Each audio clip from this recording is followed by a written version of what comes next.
रहीम अस्सलाम वालेकुम। Cooking with तैनियत में आपको वेलकम कहती हूँ। दुआ है कि आप सब खैरियत से हो। आज हम बनाने जा रहे हैं फुल्का चपाती।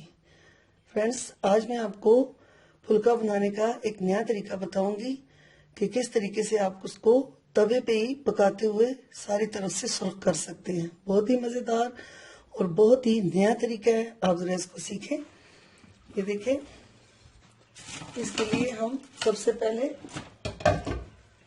आटे का एक पेड़ा बना लेते हैं। बहुत ज्यादा बड़ा ना हो, इस तरीके से।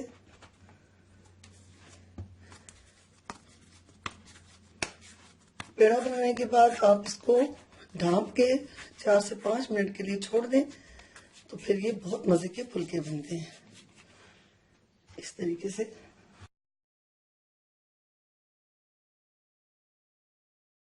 अच्छा, आपको एक टिप देती जाऊं मैं। जब भी आप आटा गूंदे तो रात में ही उसको गूंद के ढांप के तकरीबन 1 घंटे के लिए उसी तरह छोड़ दिया करें, और 1 घंटे के बाद आप उसको किसी टब में या किसी कंटेनर में शीट लगा के रख के, तो तब उसको फ्रिज में रख दिया करें। तो इस तरह आटा बहुत ज्यादा लेसदार सा हो जाता है और फिर इसकी रोटी जो है वो बहुत मजे की बनती है। अब इसको मैं ढांप के 5 मिनट के लिए छोड़ रही हूँ, फिर उसके बाद आपको बताती हूँ कि आप इसको कैसे बनाएं। ये 5 मिनट हो चुके हैं।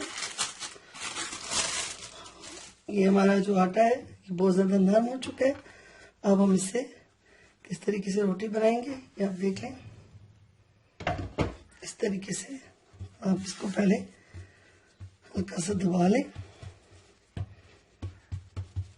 हाथों से, और फिर अंगूठे की मदद से हाथों से आप इसको इस तरह चारों तरफ से पतला कर लें, इस तरीके से।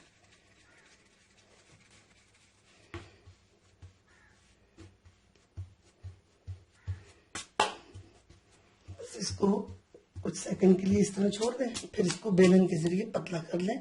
फिर हम इसको इस तरह बेलन के जरिए आप पतला कर दें।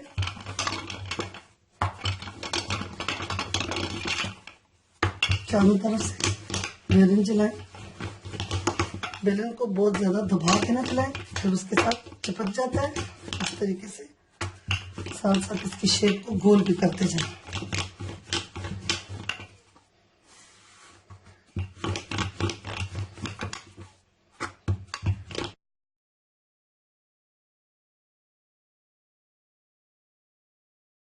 इस तरीके से अब आप इसको हाथों की मदद से अच्छी तरह इसको पतला कर लें। चपाती फुल्का जो है आपका जितना ज्यादा पतला होगा उतना ही मजे का बनेगा। ये देखिए, इस तरीके से अब आप इसको तवे पे डाल के इसकी शेप को साथ ही ठीक कर दें ताकि आपकी बिल्कुल गोल शेप आए। ये देखिए, अभी एक साइड से बन जाए तो फिर मैं आपको उसको पकाने का एक नया तरीका बताऊंगी। ये देखिए, अब ये दूसरी साइड से भी पक चुका है, और किसी रुमाल की मदद से आप इसको इस तरह दबा लें। और इसका सबसे आसान तरीका भी है, जब ये दोनों साइड से पक जाए तो इस तरह इस रुमाल से तवे को पकड़ लें, और ये देखें ये तरीका, इसको आग पे इस तरह आगे करके ये इस तरह ये चारों तरफ से बहुत मजे का रेड हो जाएगा, बिल्कुल पक जाएगा, किनारों तक पक जाएगा। ये देखिए, तवे को थोड़ा सा पीछे कर लें। ये देखें, ये इसका आपको मैंने नया तरीका बताया। फ्रेंड देखें, हमारा फुल्का चारों तरफ से इतना मजे का देखें बन गए, बिल्कुल सुर्ख है और चारों तरफ से। उम्मीद है आपको मेरी ये वीडियो बहुत पसंद आई होगी, तो मेरे चैनल को ज़रूर सब्सक्राइब करना और मेरे चैनल को लाइक भी करना है, और अपने दोस्तों के साथ शेयर करना ना भूलें। मुझे इजाज़त दें। अल्लाह हाफिज़।